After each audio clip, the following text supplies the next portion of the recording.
How about this quote here, Kenny, from somebody with the Athletic Commission? The financial incentive for fighters to compete is strongly compelling, and it is the responsibility and obligation of this commission to intervene when excessive risks are evident. It's obvious Mr. Velsaquez is physically compromised, and competing would place him in significant physical risk. Your thoughts?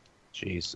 Well, first of all, this is more bad news for Cain Velsaquez and for Team A.K.A. They have Rockhold.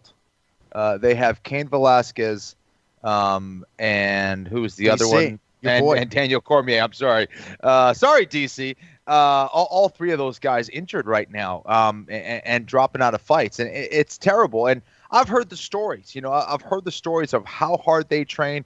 I know Tyron Woodley, who was over there, was just blown away by how much they train, how hard they train, and it's every single day, a few times a day. And I know Dana White has criticized Team A.K.A, but something needs to change. I think that is a big part of what makes them so tough and so good.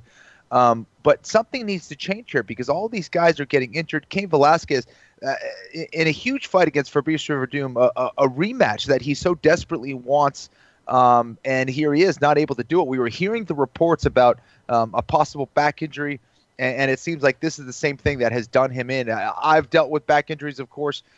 It is awful. It's very painful. It's extremely limiting. You just can't move the same. The pain is just awful to deal with. And if you're going into a professional fight, especially a heavyweight fight, and going against a very dangerous guy like Fabrice Verdum, as unfortunate as it is, if you are not up to par, you're putting your life really at risk. You're putting your career at risk. So a second loss against Fabrice Verdum, I think it'd be devastating to Cain Velsaquez's career, and it might even lead to retirement. So in some ways, I think it's the right call. It's extremely unfortunate, but I think at the end of the day, it is the right call for Cain Velsaquez. Big picture, though, if you're a fighter and you're having back pain and you have a surgery, as ESPN reported, already planned for January 4th, and you start talking about the pain in your leg and having a hard time walking. I mean, he trained through it. I don't know what his show win money splits are, but I think Cain Velsaquez was going in there to win that fight at UFC 207. Dealing with the pain was just going to put his body through hell in the fight and leading up to it to make that walk and at the very least get his show money.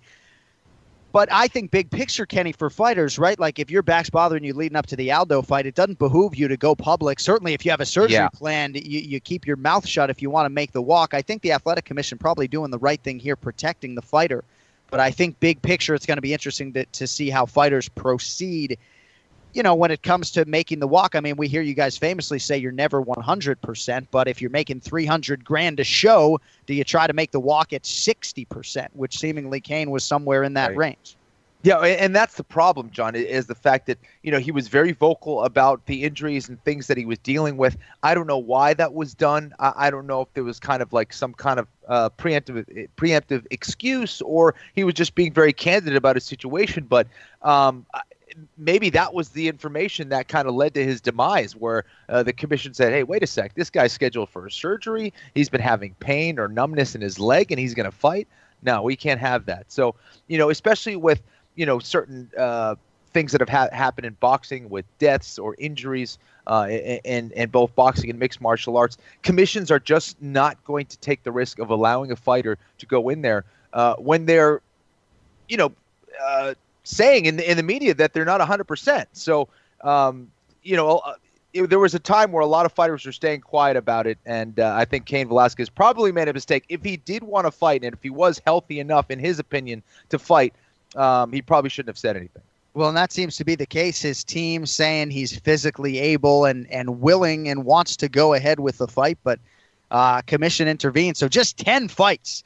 Lucky for the broadcasters, 10 fights at UFC 207. That sounds tidy. But, yeah, disappointing reality for Cain Velsaquez. And I just wonder, not to go further than I wanted to, but if he's just getting a cortisone shot on January 4th and maybe foregoing the surgery until a later date, I don't know. This is tricky. I mean, does he have to pass some sort of physical challenge in front of these guys to make the walk? I don't know. I'm surprised that he hasn't made more of a stink. Maybe he really is just more hurt than he's letting on.